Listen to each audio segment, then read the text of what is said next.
Assalamualaikum warahmatullahi wabarakatuh. Perkenalkan, saya Tri Maharani Kusuma Dewi.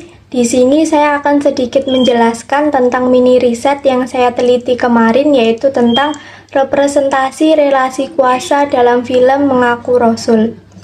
Belakangan ini banyak sekali fenomena-fenomena yang terdapat dalam masyarakat yang kemudian diangkat ke dalam sebuah film. Salah satu film yang mengambil cerita berdasarkan kejadian nyata yang terjadi di masyarakat sekarang adalah film Mengaku Rasul. Di masa sekarang ini banyak sekali pemuka agama yang mengaku dirinya adalah seorang nabi karena merasakan telah mendapat wangsit yang kemudian menyebarkan aliran sesat kepada masyarakat. Terkadang para pemuka agama yang memiliki ilmu lebih tinggi ini menjadikan masyarakat, terutama yang kurang pengetahuan tentang agama, mereka dijadikan sasaran untuk menyalurkan berbagai ajaran agama, bahkan kadang ada yang tidak sesuai dengan syariat. Dan yang lebih parahnya lagi, mereka memanfaatkan para pengikutnya yang mudah tertipu untuk mengumpulkan kekayaan dan kekuasaan bagi dirinya sendiri. Meskipun memang tidak semua pemuka agama berlaku demikian, tetapi ada beberapa oknum yang menggunakan kuasa mereka yang mendapat gelar seorang ustadz untuk kepentingan mereka sendiri. Itu membuat masyarakat yang memang tidak terlalu paham agama hanya bisa mengikuti apa yang diucapkan atau diperintahkan oleh pemuka agama tersebut. Nah, dalam penelitian ini saya menggunakan teori relasi kuasa Michel Foucault yang dikenal sebagai seorang intelektual postmodernisme. Seperti yang dikemukakan oleh Michel Foucault tentang relasi kuasa, di mana jika sebuah kekuasaan diwujudkan dalam pengetahuan tetapi kemudian pengetahuan menghasilkan sebuah kekuasaan, maka hal tersebut bisa menghasilkan perilaku baik maupun buruk. Nah, seperti dalam film Mengaku Rasul, Guru Samin ini menggunakan kekuasaannya dalam pengetahuan untuk menipu dan memperdaya pengikutnya. Tujuannya agar dirinya mendapat kekayaan dan kekuasaan sampai mengaku dirinya adalah seorang nabi. Dalam film ini setidaknya saya menemukan 3 relasi kuasa, yaitu relasi kuasa antar anak dan orang tua, relasi kuasa atas pemikiran, dan relasi kuasa guru dan murid. Yang pertama adalah relasi antara anak dan orang tua. Dalam beberapa hal, terkadang orang tua memang merasa lebih berkuasa, lebih superior dibandingkan dengan anak-anaknya karena memang pengalaman hidup mereka yang lebih banyak dibandingkan anak-anaknya. Nah, dalam penggalan scene yang terdapat di menit ke-7 lebih 2 detik itu dapat dilihat relasi kuasa yang dilakukan oleh orang tua terhadap anak, yaitu mereka menentang hubungan Rianti dengan pacarnya dengan alasan penampilan pacarnya yang terlihat urakan. Meskipun niat mereka memang baik, yaitu ingin anaknya mendapatkan yang terbaik, namun tetap saja masalah percintaan, karir, bahkan masa depan anak itu sepenuhnya sudah menjadi hak milik anak.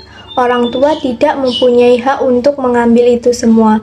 Lagi pula menilai orang baik atau buruk itu kan tidak hanya dapat dilihat dari penampilan luarnya saja.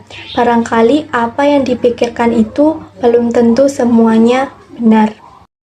Yang kedua ada relasi kuasa atas pikiran. Dalam film ini terdapat relasi kuasa atas pemikiran. Bentuk relasi tersebut berupa stigma atas pemikiran. Stigma ini ditanamkan pada ilmu pengetahuan karena pengetahuan disebarkan melalui berbagai cara ke dalam pikiran tiap individu. Nah, dalam penggalan scene yang terdapat di menit 12 lebih 11 detik, dapat dilihat relasi kuasa yang dilakukan Guru Samin kepada pengikutnya. Guru Samin mempengaruhi pemikiran mereka, ingin menjadikan mereka, para pengikutnya, itu memiliki persepsi atau pandangan yang sama dengan apa yang dia yakininya. Bahkan meminta mereka untuk memusuhi atau memerangi orang yang menghalangi menjadi pengikutnya meskipun itu harus menentang orang tua. Nah, guru Samin ini menggunakan pengetahuannya tentang agama untuk mempengaruhi para pengikutnya yang memang sedang dalam tahap untuk mempelajari agama. Nah, yang relasi ketiga ini ada relasi kuasa antara guru dan murid. Seorang guru terkadang bersikap dirinya memiliki otoritas tunggal atas kebenaran informasi atau pengetahuan. Dan sebagai seorang siswa, banyak yang beranggapan bahwa siswa itu harus meyakini apa yang diinformasikan guru itu sebagai sebuah kebenaran. Nah, pada penggalan scene dialog di menit 30 lebih 3 detik itu menceritakan bahwa guru Samin memerintahkan kepada muridnya untuk berhubungan dengannya dengan dalih bahwa murid itu akan masuk surga jika mengandung anak dari guru Samin yang mengaku Rasul tersebut. Nah, relasi kuasa antara guru dan murid ini direpresentasikan pada bentuk perintah yang harus dilakukan oleh muridnya. Apa yang dikatakan oleh guru Samin kepada muridnya itu harus dituruti. Apa yang menurut guru Samin baik, maka muridnya itu juga harus menjalankannya.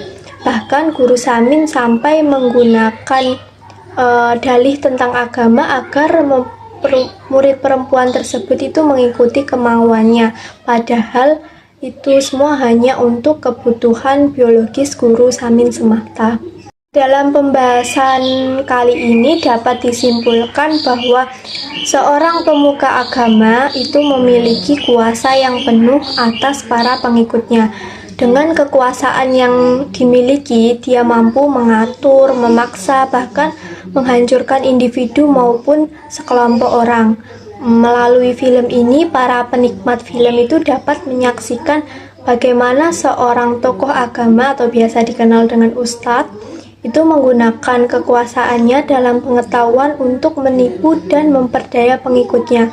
Tujuannya agar dirinya mendapat kekayaan dan kekuasaan, bahkan sampai harus mengakui dirinya itu sebagai seorang nabi. Nah, dalam film ini itu juga terdapat tiga relasi kuasa yang ditemukan, yaitu relasi kuasa antara orang tua dan anak, relasi kuasa atas pemikiran, dan relasi kuasa guru dan murid.